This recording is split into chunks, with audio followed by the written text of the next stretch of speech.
Baik, terima kasih para pemirsa PJTV. Kita balik lagi masih di acaranya Talks Today PJTV ya. Kang Rojak. Ya. Nah, ini tadi ngobrolin soal pemasaran ya.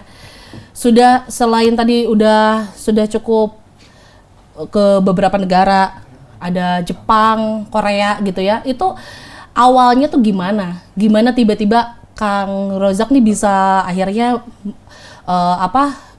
berkolaborasi gitu ya, bisa akhirnya ngirim Hoof ID ini ke negara-negara tersebut. Oke. Jadi kalau ngomongin bayar luar gitu ya, itu udah pasti yang pertama saya dapatnya karena saya jualnya online shop ya.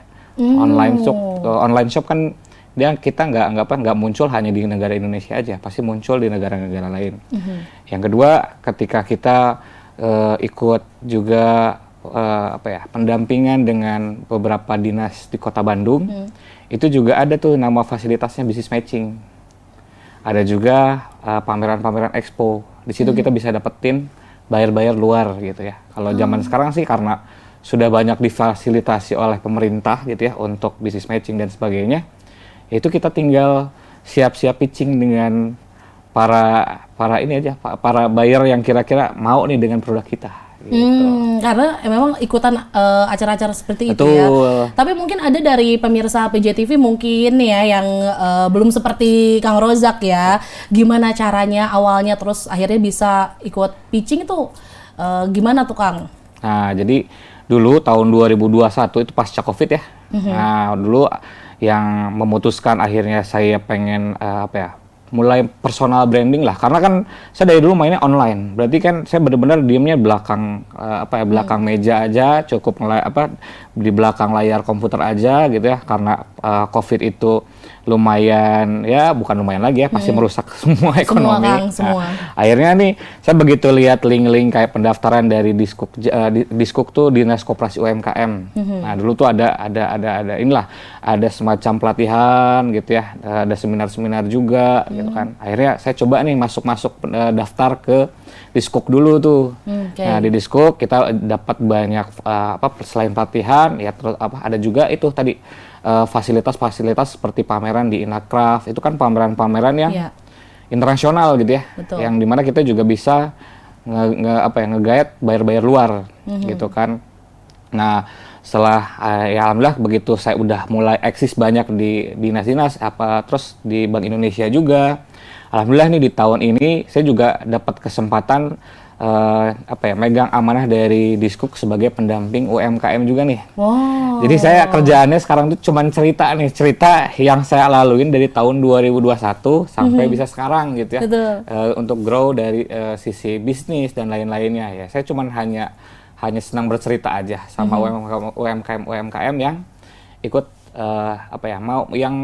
mau ikutan gitu ya, mau ikutan sama-sama berkembang di dunia bisnis ya, dengan fasilitas dari dinas koperasi dan lain-lain juga, itu pasti banyak insight yang pasti kita bakal ambil gitu kan. Makanya alhamdulillah nih sekarang saya udah jadi pendamping lah ya sekarang tuh.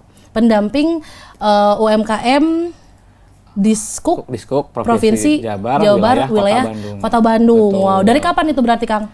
Kalau programnya itu baru mulai dari bulan kemarin.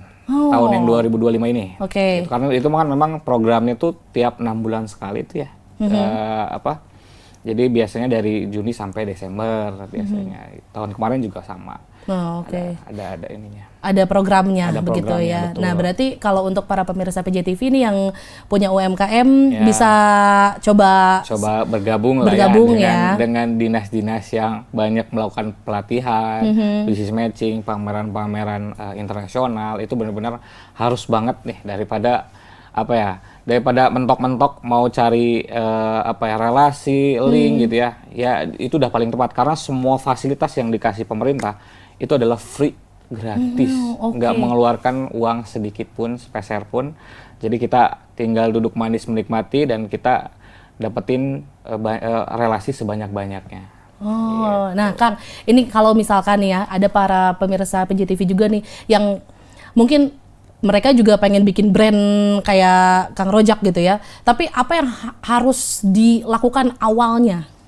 Awalnya ya, karena sekarang kita mainnya di era digital ya, memang kemarin juga saya sempat beberapa kali dapat UMKM yang mereka begitu punya modal, mereka sibuk bikin stok sebanyak-banyaknya, tapi nggak dilakuin tuh pemasarannya, belum di-riset dulu gitu. Sedangkan kalau di era digital kayak gini sih sebenarnya stok tuh nggak usah terlalu banyak juga dulu, nggak usah terlalu banyak dulu gitu ya. Maksudnya ya kita pakai modal kita untuk aset digitalnya, untuk modal barangnya gitu. Jadi jangan semua ke produk dulu nih. Karena dagang sekarang tuh eranya era digital gitu kan. Jadi kita juga benar-benar harus nyiapin si ya marketplace-nya, website-nya gitu kan. Terus untuk biaya-biaya iklan dan sebagainya itu yang harus jadi budget duluan gitu ya. Jadi jangan benar-benar itu urusan belakang. Karena yang saya temuin di lapangan begitu nemu UMKM, aduh saya mentok nih pemasaran nggak kejual barang-barang saya gitu kan. Pas saya lihat aset digitalnya belum jadi gitu ya. Terus pas lihat stoknya itu satu kamar full. Saya bilang terus kenapa sibuk bikin stok sebanyak ini gitu kan? Kenapa modalnya nggak di-spend sedikit untuk aset digital kita? Justru kan kita sekarang tuh udah era digital, nggak harus kita tiap hari buka di pasar gitu, buka toko gitu kan kita main juga di aset digitalnya gitu, marketplace, website dan lain-lain lah. Oke. Gitu. Karena menurut Akang nih kalau misalkan ada yang lebih pilih offline atau lebih pilih online store nih kalau kita sebagai owner untuk punya duluan ya? Iya. Duluan tuh pasti online dulu. Karena kita ngejar viral dulu ya. Kalau udah viral semua orang pasti nyari. Iya benar. Saya juga kadang-kadang kan udah nggak nyangka nih tiba-tiba ada kunjungan dari sini. Ya karena kita udah mulai eksis di online-nya. Tapi ketika kita offline kan yang setahu saya strategi marketingnya para pelaku usaha offline itu selalu 4T. Tempat. Jadi benar-benar mereka harus ngikutin banget yang namanya strategisnya tempat gitu ya. Kalau tempatnya kurang strategis, apalagi di dalam gang, ya gimana mau dagang ya. Makanya udah pasti kita mending pilih online dulu, baru kita nggarap offline-nya gitu.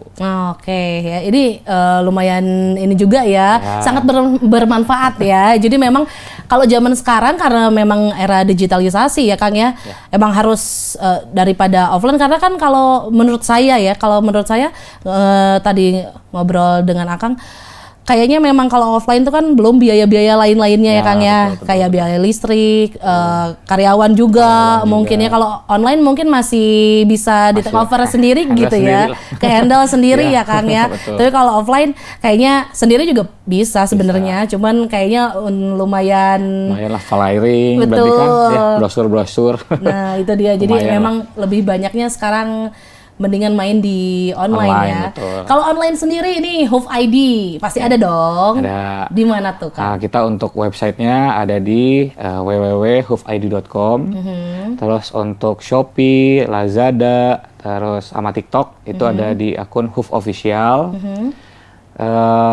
Udah baru sampai situ. Oke. Jadi kalau untuk offline-nya? Kalau offline kita baru ada di workshop aja, itu di Jalan Cisaran dan Kulon 9, nomor 51 Arcamani, Kota Bandung. Oke. Nah, kita bisa langsung datang ke situ, Kang? Bisa. Bisa datang ke situ, ngelihat produksi juga ada di situ ya? Produksi situ, tempat live di situ, gudang semua di situ, jadi bisa sambil lihat semuanya.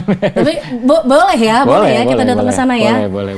Oke. Kang, ini kalau ngobrolin soal produk ya, kalau ngobrolin soal produk, kan memang ada yang kalau jas kan gitu-gitu aja tadi ya. Terus bisa nggak sih ke Akang kayak kita order beda modelnya gitu, misalkan jas tapi ada perintilan-perintilan yang lain dan lain-lainnya gitu, bisa nggak sih Kang?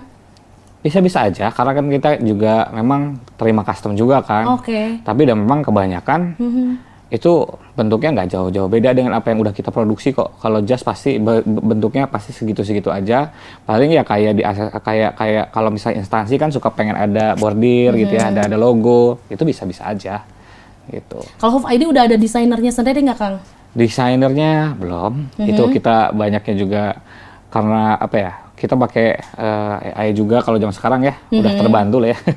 Terus lebih banyaknya sih kita main bahan sih, jadi begitu ada katalog bahan yang baru, ya saya coba, ternyata penjualannya juga bagus, ya kita langsung produksi massal gitu sih. Oh, paling banyak Hoof ID nih orderan dalam 1 hari ini Kang. 1 hari. Boleh di-spill nggak? Untuk 1 harinya kalau misalnya di tanggal-tanggal kembar gitu ya, atau payday sale lah ya, itu bisa sampai di 250 piece sehari. Oh, Nah, wow. cuman kalau di ya biasanya daily ya paling sekitar 50 sampai 70 lah. Nah, itu lumayan kan ya, sudah lumayan banget ya. Wow, luar biasa. Baik, kita nanti ngobrol-ngobrol lagi Kang ya. Siap. Oke, para pemirsa PJTV jangan kemana-mana ya. Nanti kita akan kembali lagi masih di acara Talks Today PJTV.